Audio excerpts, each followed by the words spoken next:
Oui, et Moscou riposte avec des attaques contre Kiev, on vient de le dire, mais aussi en frappant Odessa et sa région. Bonsoir Slimane. Bonsoir. Les Russes ciblent les ports, notamment celui de Tchernomorsk, et ça fait plusieurs semaines que cela dure.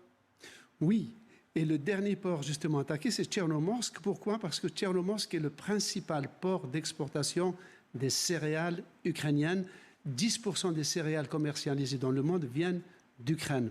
Jusqu'ici, les Ukrainiens, depuis l'invasion russe, exportaient leurs céréales à travers un corridor qu'on voit sur la carte, en s'arrangeant pour longer les littoraux de la Roumanie et de la Bulgarie, c'est-à-dire des pays membres de l'OTAN, ce qui les mettait totalement à l'abri des attaques russes.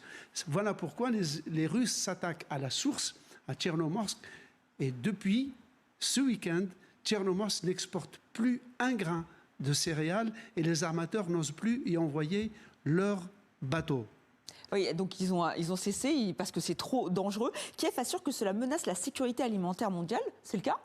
Pleinement, parce qu'aujourd'hui, donc, les exportations sont arrêtées. Les exportations côté russe aussi, qui ont été attaquées par les Ukrainiens, elles aussi ont été très largement stoppées, ce qui veut dire que les exportations de céréales ukrainiennes et russes totalisent un quart de la quantité de céréales commercialisées à travers le monde. Ce qui veut dire que pour l'équilibre alimentaire mondial, ce blocage des exportations va avoir un impact terrible, déjà sur le plan de la spéculation. Par exemple, les cours du blé sur le marché international flambent déjà, ce qui rend l'accès à ces céréales, ce qui va gréver les budgets des pays les plus pauvres.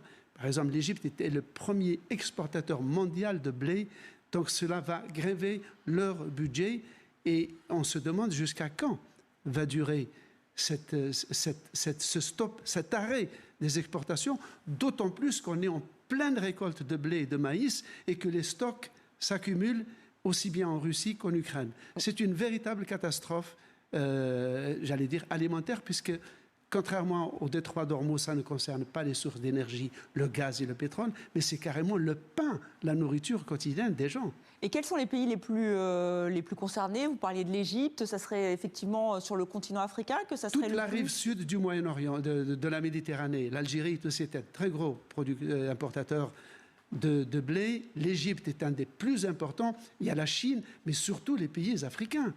Parce que le monde alimentaire, l'évolution du monde alimentaire, son occidentalisation, fait que les gens mangent plus de blé, de pizza, de pâtes et moins de mil ou de sorgho.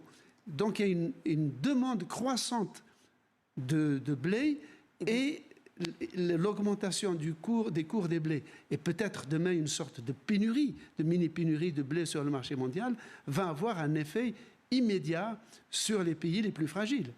Merci Slimane Zeguidour pour ce décryptage.